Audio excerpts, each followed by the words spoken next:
Le groupe Béné Agri Tropique, spécialisé dans la commercialisation des produits agricoles, tropicaux et l'appui des coopératives agricoles, vous présente Tout d'Horizon.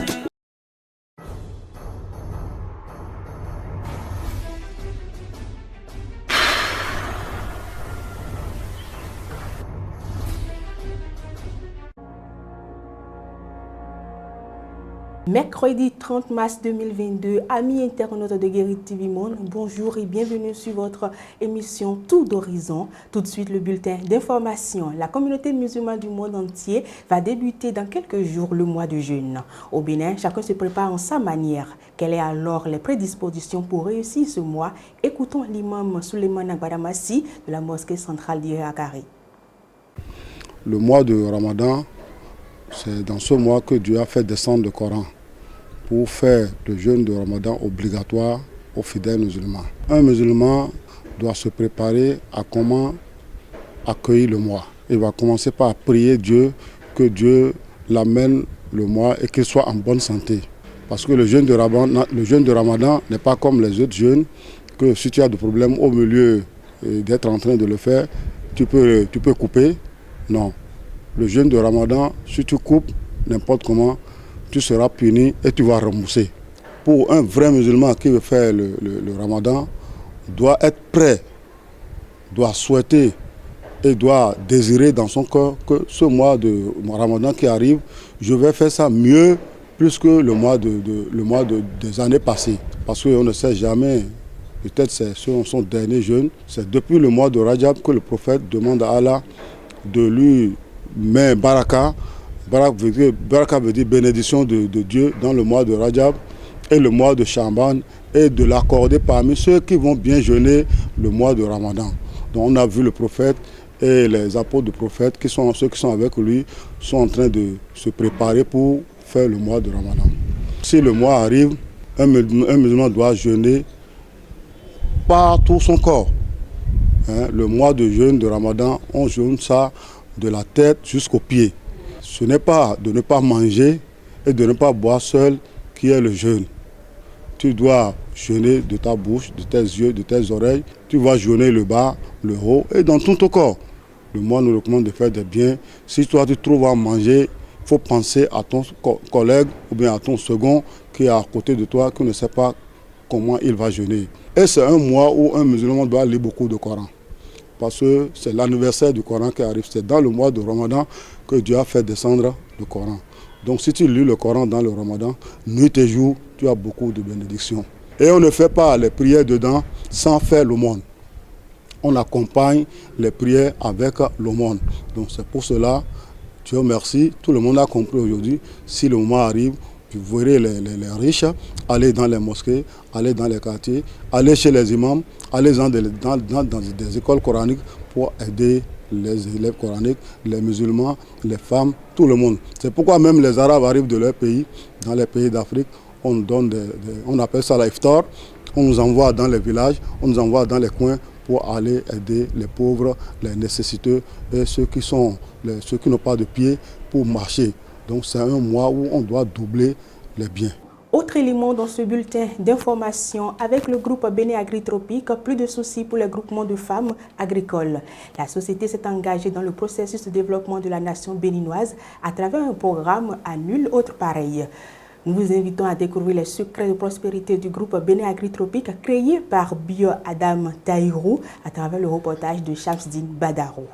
Le groupe Béné Agri Tropique est là pour appuyer financièrement les coopératives Bonnes Dames qui en ont besoin d'appui pour les petites activités qu'elles mènent quotidiennement. Ces propos de Salifou Abbas, chargé de warrantage au sein de la société Béné Agri Tropique, sont confirmés par Waou Moussa. De Béné Agri Tropique, il nous a appelé de venir prendre les colis, les bagages. Ce que tu fais, tu vas un mois te donner ça, tu vas préparer. Nous sommes contents de ça. On précise le gouvernement de nous aider pour nous augmenter encore beaucoup comme ça là. Alors, que vise concrètement le groupe Béné Agri Tropique? Le rôle de notre groupe Béné Agri Tropique, c'est pour éradiquer la pauvreté et d'avoir eux aussi d'appuyer ces bonnes dames pour pouvoir avoir un revenu mensuel ou annuel. Le groupe Bénin Agri-Tropique a plusieurs interventions, comme nous venons de le faire actuellement. Nous faisons des appuis agricoles, nous faisons aussi des aides. Pour bénéficier des services et avantages du groupe Bénin Agri-Tropique, créé par Bio Adam Taïrou, les conditions sont simples et claires. Ce carnet est là pour une cotisation journalière. On avait dit, lorsque ces dames vont recevoir ces lots, elles auront 15 jours avant que nos animateurs descendent sur le terrain pour prendre ces cotisations. Ces cotisations varient selon les lots qu'elles ont reçus. Il faut préciser que le groupe Bénin Agri-Tropique ne fait pas de la tontine comme certains. Il préfinance plutôt les groupements des femmes agricoles. L'objectif est de les aider à accroître les chiffres d'affaires tout en leur facilitant le remboursement à travers une souscription à une tontine initiée par le groupe. Donc, par exemple, je prends un exemple sur une dame a reçu un lot d'une valeur de 50 000. On la met une cotisation de 500 pour pouvoir à elle aussi d'avoir un revenu. Donc, elle aura 6 mois pour rembourser ces appuis que notre groupe les a fait. Donc, les 3 premiers mois, elles vont récupérer ces fonds pour augmenter à leurs revenus. Donc, elle aura maintenant 3 derniers mois qu'elle va maintenant rembourser. Donc, il n'y a pas intérêt à ce niveau. Une fois le remboursement effectué, cet argent servira à appuyer d'autres groupements de femmes agricoles qui sont en attente. Maintenant, ces 3 derniers mois, les fonds qu'elles vont cotiser, maintenant, ces fonds vont servir maintenant pour appuyer autres dames qui en ont besoin. Parce que nous ne pouvons pas d'un seul coup appuyer toute une population. Nous avons décidé de commencer peu à peu. Donc, de la manière que ça va augmenter, et nous promettons à ces bonnes dames d'impacter tous nos dames qui sont dans les localités un peu reculées là. Salifou Abbas lance un message à ceux-là qui hésitent encore. Ces gens qui ne savent pas jusqu'à présent ce que nous sommes en train de faire, ce que j'ai à leur dire, c'est que de nous comprendre, de venir se renseigner plus. Parce que souvent, de bouche à oreille, se dit des choses, bon, on se trompe d'idées souvent. Mais notre objectif, c'est d'aider, d'appuyer ou bien d'aider le gouvernement sur son projet de PAG, d'éradiquer la pauvreté. Et aussi, nous faisons des appuis agricoles par le secteur, par le système Warantage. Donc, ce n'est pas seulement les bonnes dames, mais nous essayons de temps en temps pour voir comment aider ces bonnes dames comme les cultivateurs ont souhaité. Le chargé de Warantage au groupe Bénin Agri-Tropique sollicite l'aide de l'État. Nous avons besoin de soutien parce qu'aujourd'hui, les bonnes dames, le milieu rural a souvent besoin d'aide, mais souvent, ils n'en trouvent pas. Donc nous demandons à l'État de nous venir en aide pour pouvoir satisfaire ces bonnes dames. Même si c'est à un taux de 50%, on ne peut pas satisfaire tout le monde d'un seul coup. Mais nous demandons au gouvernement de nous aider pour pouvoir satisfaire d'un pourcentage un peu plus élevé afin de pouvoir éradiquer la pauvreté. Au regard du sourire qui se lit sur le visage de ces bénéficiaires, si le groupe Bénin Agri-Tropique n'existait pas, il fallait le créer. Un dernier élément avant de boucler ce bulletin d'information. Dans le cadre de la Journée internationale de la francophonie chaque 20 mars, l'Agence universitaire de la francophonie a organisé une journée portes ouvertes ce lundi 29 mars 2022. L'objectif est de faire découvrir au monde universitaire les opportunités qu'offre l'agence aujourd'hui. Reportage.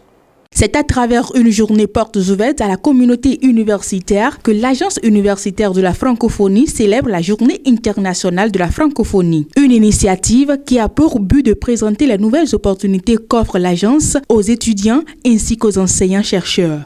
Nous organisons aujourd'hui notre journée portes ouvertes pour présenter à la communauté universitaire toutes les activités et tous les projets que nous déployons au niveau de nos institutions.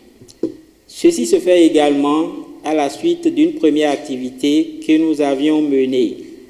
Une activité qui est à l'initiative de l'ambassade de l'Égypte et du groupe des ambassadeurs francophones. C'était le 4 mars dernier. Donc c'est en continuité de cette activité que nous organisons aujourd'hui cette journée porte ouverte pour présenter de façon plus concrète à notre communauté pour laquelle nous sommes installés à l'université, découvrir tout ce que nous offrons et tout ce que nous planifions de créer pour un meilleur enseignement supérieur au Bénin les années, les mois et les jours à venir. Ainsi, en nombre important, ils sont venus toucher du doigt la kyrielle de possibilités pour l'amélioration de la qualité de l'enseignement au Bénin. Notre vision est bien sûr de gérer de façon synergique et de façon en relation concertée un certain nombre d'activités pour le rayonnement harmonieux des idéaux de la francophonie au niveau du Bénin et de l'exploitation judicieuse au profit de la population béninoise des différentes opportunités que nous offre l'OIF. Au terme de la visite, ils sont séduits. Mes impressions sont très bonnes. Il faut dire que j'ai entendu vraiment des choses qui m'ont beaucoup plu. Et dans les jours à venir, je m'empresse même à venir m'inscrire pour bénéficier des offres de l'AUF. Il faut dire que tout d'abord, j'ai été impressionnée par la présentation et tout. Donc, je crois que c'est une belle opportunité pour nous étudiants et surtout pour ceux qui n'ont pas totalement les moyens et qui voudraient continuer leurs études en master. Nous avons bénéficié d'une formation qui a permis aux étudiants diplômés sortis du cycle licence d'apprendre à chercher de l'emploi, à mettre leur CV sur les sites de la francophonie, des Nations Unies et de la Banque mondiale. C'est grâce au campus numérique. Le campus numérique nous a offert son espace à plusieurs reprises pour organiser des soutenances de thèse. Et nous-mêmes, enseignants, nous bénéficions aussi des services du campus numérique pour la recherche. Donc, c'est le lieu vraiment de saluer cette initiative des journées portes ouvertes qui vont permettre aux étudiants de mieux connaître les opportunités qu'offre cette institution pour leur insertion socio-professionnelle. Devenu bureau national de l'Agence universitaire de la francophonie Bénin, il ambitionne œuvrer pour être un centre d'employabilité francophone ainsi qu'un campus numérique francophone. Ce plateau technologique qui vient en appui aux activités de l'université. Plateau technologique qui permettra d'appuyer l'université dans les déploiements et l'acquisition de compétences en technopédagogie, l'assistance pendant les événements, surtout pendant la pandémie de Covid, où nous avons été très sollicités pour la continuité. Nous avons aidé notamment pour des soutenances de mémoire et de thèse, et cela continue d'ailleurs.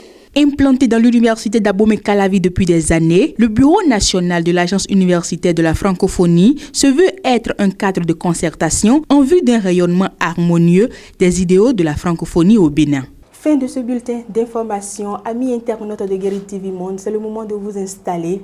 Mas Gaspard Adjamossi dans la chronique du jour. Antalya Cup 2022, premier test réussi pour Moussa Latoundji. Beaucoup de gens ne vendaient pas cher sa peau de sélectionneur par intérim de l'équipe nationale de football du Bénin. Certains ne croyaient pas du tout en ses qualités de manager.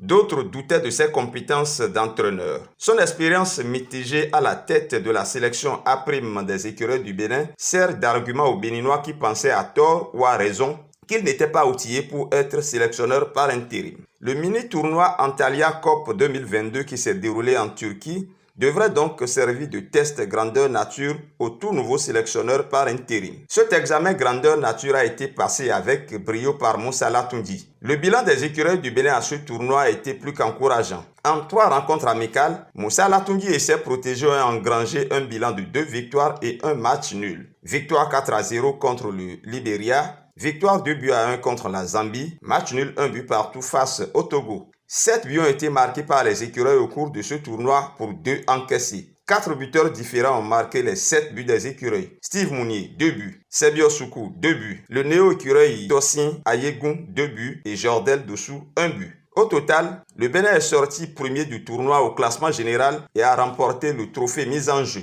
Moussa Latungui a apparemment une véritable histoire d'amour avec le Bénin. En tant que joueur, il avait marqué le premier but du Bénin à une phase finale de Coupe d'Afrique des Nations. En tant que sélectionneur par intérim, le voilà qui offre au Bénin en senior son premier trophée international, même si c'est au cours d'un tournoi amical. Le sélectionneur par intérim a été audacieux dans son approche et a pris des risques qui se sont montrés payants au finish. Faire arriver de nouveaux joueurs au sein de l'effectif et s'essayer à un style de jeu plus moderne et plus constructif n'était pas gagné d'avance. Ce tournoi fut une bonne campagne pour les écureuils, car les écureuils du Bénin sous la houlette de Moussa Latungui n'ont pas séduit que par les résultats. Ils ont aussi séduit par le jeu, où on voit désormais plus d'activités offensives et un lien entre les compartiments de jeu. Un style de jeu plus agréable à voir, donc, et plus ambitieux que le tout défensif qu'on nous donnait à voir auparavant. Le sélectionneur par intérim doit être aidé et mis dans les conditions qu'il faut pour mieux faire. On doit lui accorder une certaine confiance afin qu'il mette en place quelque chose de durable. Lors de sa dernière sortie médiatique, le ministre des Sports a affirmé ceci à propos du choix du sélectionneur des écureuils. À compétence égale, priorité aux Béninois. C'est dire donc que Moussa Latungui a des chances d'être confirmé au poste de sélectionneur national. La Côte d'Ivoire avait son Yeo Martial, le Cameroun a désormais son Rigobert Song, le Sénégal son Aliou Cissé, la Guinée son Kaba Diawara, etc. Le Bénin aura peut-être son Moussa Latungui bientôt, mais nous devons aussi éviter de trop nous emballer par les résultats du tournoi Antalya Cup 2022 et nous remettre immédiatement au travail. Les promesses entrevues lors de cette compétition doivent se conforter et se confirmer, car ce qui importe dès à présent, c'est la qualification du Bénin aux prochaines compétitions continentales. Avant de poursuivre Tour d'horizon, nous allons faire un tour au service commercial. Envie de diffuser vos spots publicitaires pour impacter plus vos cibles? Chers annonceurs, votre télévision en ligne Guérit TV Monde vous propose des espaces sur ses meilleures émissions, à savoir au téléphone, Tour d'horizon, Ça parle femme, la vraie version. Pour plus d'informations, contactez le service commercial au 00229 91 19 10 10. Guérit TV Monde, le leader de Web TV. De retour du service commercial, nous allons recevoir avec le même plaisir Armand Chaloogou. Armand Chaloogou, bonjour. Bonjour, Fawzia Sefo. Merci pour votre présence renouvelée sur Tour d'horizon, plus précisément dans le forum de discussion. C'est avec le même plaisir. Armand Chaloogou, les écureuils du Bénin qui soulèvent le trophée Antalya Cup en Turquie, une première à Chaloogou. Oui, c'est vraiment une première, Fawzia Sefo. Vous venez de le dire, les écureuils béninois qui soulèvent donc le trophée d'Antalya Cup en Turquie. Il faut dire que les amoureux du cuiron se délectent de ce sacre des écureuils. Beaucoup jubilent au Bénin. C'est vrai que c'est un mini tournoi, mais c'est pour la première fois que le Bénin décroche un trophée. Et lorsque nous revisitons donc l'histoire du football béninois, je pense que depuis l'indépendance, le Bénin n'a jamais remporté un tournoi. Et aujourd'hui, c'est une fierté donc pour la nation béninoise. Vous savez, d'abord, d'entrée de jeu, les écureuils du Bénin ont fait d'une bouchée les Lone Stars du Libéria. Les écureuils ont battu les Libériens 4-0. Ensuite, les écureuils ont dû croiser les crampons avec les Chipolopolo de la Zambie. D'aucuns ont estimé qu'il s'agit d'une rencontre entre un aveugle et un borgne. Vous savez, mais en réalité, les Chipolopolo de la Zambie, même s'ils ne sont pas au milieu de leur forme aujourd'hui, ils ont déjà eu à remporter le trophée de la Coupe d'Afrique des Nations de football, Fawzia Sefo. Alors, lors de la troisième rencontre, les écureuils du Bénin étaient face aux éperviers du Togo. Un match à nul.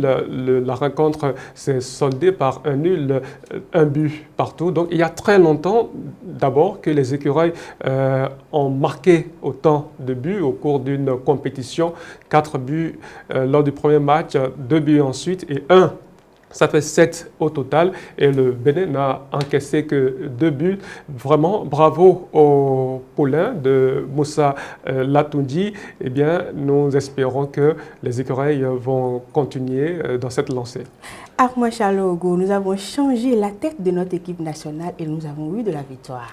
Vraiment, d'aucuns diront peut-être que c'est le coup du sort, mais en réalité, vous savez, Moussa Latoundji a su imprimer sa marque à cette formation de football. Vous savez, d'abord, Moussa Latoundji, c'est un sacré vénard et c'est un chanceux, qu'on le veuille ou pas, parce que lorsqu'il était footballeur, c'est lui qui a marqué le tout premier but du Bénin à une phase finale de la Coupe d'Afrique des Nations de football. Donc l'ancien sociétaire de l'énergie Cottbus en Allemagne est aujourd'hui à la tête de l'équipe nationale de football après être resté pendant plusieurs années dans l'ombre de Michel Dussuyer. Donc il a fallu que Michel Dussuyer soit remercié et que la confiance soit faite à Moussa Latoundji pour que le football béninois, jusque-là agonisant, puisse commencer peut-être à renaître de ses cendres. C'est une résurrection au niveau du football béninois, Fauzia Sefou, et qu'on le veuille ou pas, nous devons donc ce sacre à Moussa Latoundji. Alors, donc, nous pouvons dire désormais que Moussa Latoundji est vraiment l'homme qu'il faut, à la place qu'il faut. Oui, on peut se permettre de le dire, Fauzia Sefou. Vous savez, il a opté au cours de ce mini-tournoi pour l'offensive, et ce qui a permis à certains joueurs quand même de se révéler davantage. Il y a un joueur qui fait partie désormais du 11 national. Je veux parler de Tossin, qui a émerveillé plus d'un au cours de cette compétition. Donc Moussa Latoundji, c'est vraiment l'homme qu'il faut à la place qu'il faut, mais je pense qu'il va falloir attendre donc que le Bénin croise les crampons avec les grandes nations de football au niveau du continent afin que nous puissions tirer une conclusion. Effectivement, les écureuils ne doivent plus dormir sur le laurier à Manchalogo. Ah oui, les écureuils ne doivent plus dormir sur leur laurier. Vous faites bien de le souligner, Fauzia Sefou, parce qu'au Bénin, lorsque après la traversée du désert, lorsque nous avons la chance quand même d'avoir une victoire, tout de suite, on commence à la célébrer pendant plusieurs jours et on oublie, et bien sûr, l'essentiel, les matchs à venir. Et il faut dire qu'en juin prochain, c'est déjà le démarrage de la Coupe des éliminatoires de la Coupe d'Afrique Cannes Côte d'Ivoire 2023. Donc je pense que les écureuils béninois et leurs entraîneurs doivent déjà cesser de savourer cette victoire, de jubiler et se concentrer sur les matchs à venir. Armand Chalogo, un mot pour conclure. Un mot, une fois encore, bravo à Moussa Latoundji et ses poulains. Excusez, Fauzia Sefou. Eh bien, bravo à Moussa Latoundji et ses poulains. Je pense que le peuple béninois va continuer à leur faire confiance. La Fédération béninoise de football et le gouvernement également. Mais nous attendons que le Bénin rencontre les pays comme le Nigeria, le Cameroun, le Sénégal et produisent encore du beau jeu afin que nous puissions dire désormais que nous avons vraiment une équipe qui peut nous représenter valablement au niveau continental et pourquoi pas au-delà de l'Afrique. Merci à vous, Armand Chalogo. À demain. À demain, Fauzia Sefou. On poursuit Tour d'horizon et on passe au service commercial une fois encore. Envie de diffuser vos spots publicitaires pour impacter plus vos cibles? Chers annonceurs, votre télévision en ligne Guérit TV Monde vous propose des espaces sur ses meilleures émissions, à savoir Au téléphone, Tour d'horizon, Ça parle femme, la vraie version. Pour plus d'informations, contactez le service commercial au 00229 91 19 10 10. Guérit TV Monde, le leader de Web TV. Avant de boucler Tour d'horizon, une note de rire dans la vidéo du jour.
C'est terminé pour aujourd'hui. Amis internautes de Guérite TV Monde, merci de nous avoir suivis. À très bientôt.